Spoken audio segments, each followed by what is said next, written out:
Hello, my dear students, and welcome back. Chalo bacho, let's start. With your exams just around the corner, I know you're all working so hard. So to make things a little easier, we're going to completely master one very important chapter today. Let's jump right into human settlements. Just think about it for a second. Your daddy's village, it's probably so peaceful, right? Lots of open space. And then you have a city like Mumbai or Delhi, so full of buildings, traffic, and just people everywhere.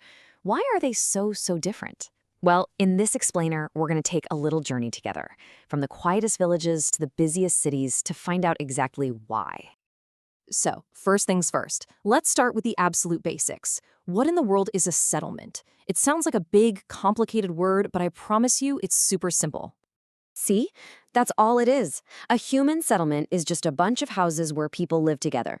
You can think of it like a colony of ants or a beehive, but for us humans. It could be a tiny little village with just a few families or a massive city with crores of people. The main thing is, it's where we all build our homes.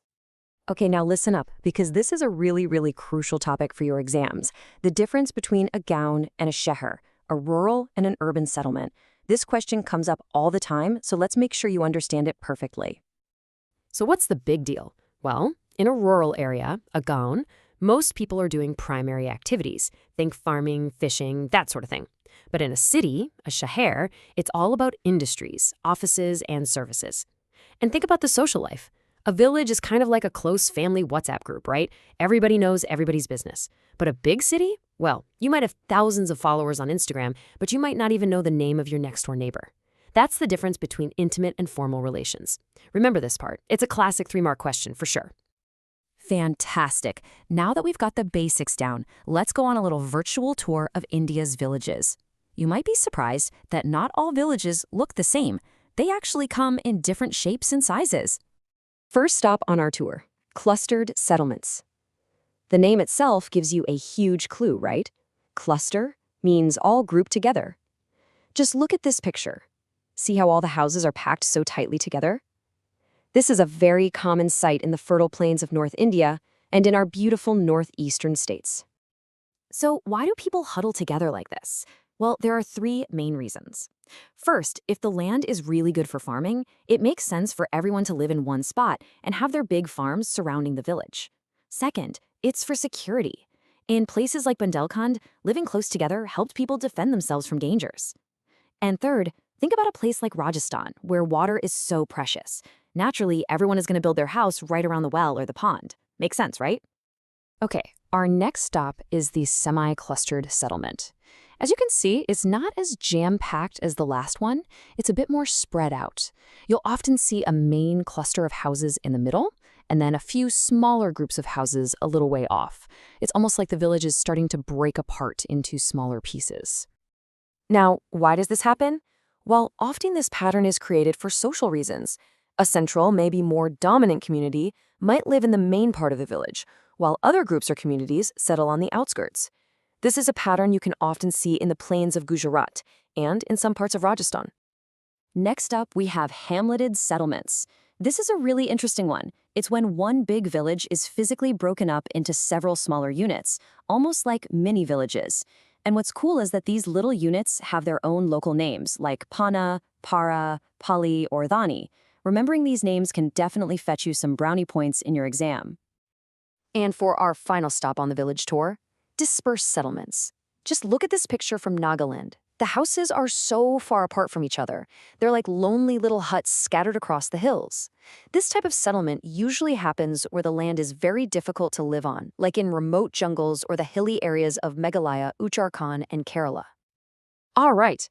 Our rural tour is officially over. Now let's buckle up and leave the quiet countryside behind.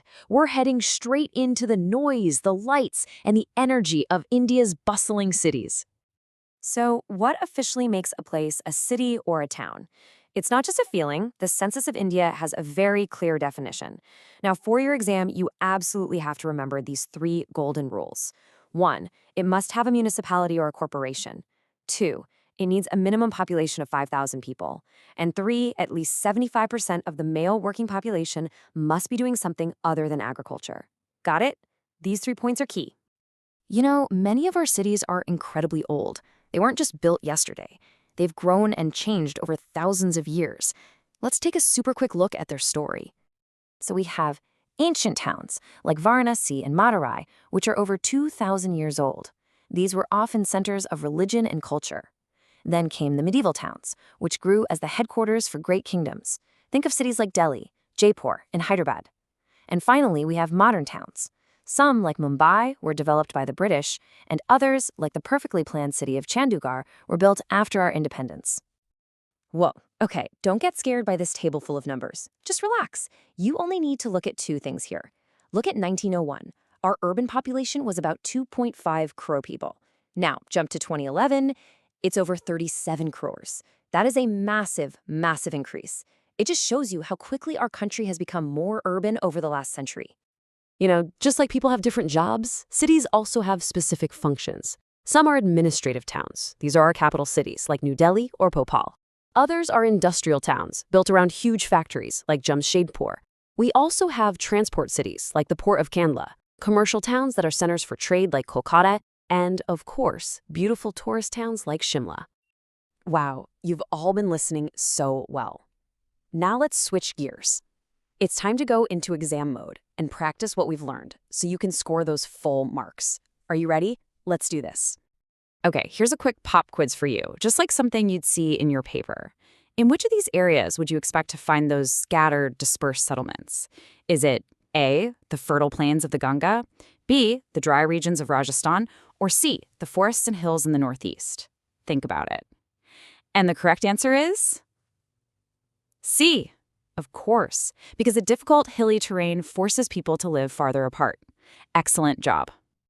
Okay, multiple choice questions are one thing, but what about a big 5-mark question like this one? Discuss the features of different types of rural settlements. For these long questions, just knowing the answer isn't enough. How you write it, your presentation is everything. Just follow these 5 simple steps and you're golden. First, start with a short, simple introduction. Then, make a clean heading for each of the 4 types of rural settlements we talked about. Under each heading, just write 2 or 3 points about its features and why it's formed. And finally, wrap it up with a small conclusion. If you structure your answer like this, with proper headings and points, I guarantee you the examiner will be very happy and you will get full marks. And that's a wrap on human settlements. But before you go, I have a little question for you to think about. You know, our government has a smart cities mission to improve our towns and cities. So my question to you is, what's one smart idea you have that could make your own neighborhood, your own locality, a better place to live? Let me know what you think in the comments below. I would absolutely love to read your amazing ideas. All the very best for your exams, my dear students. You are going to do wonderfully.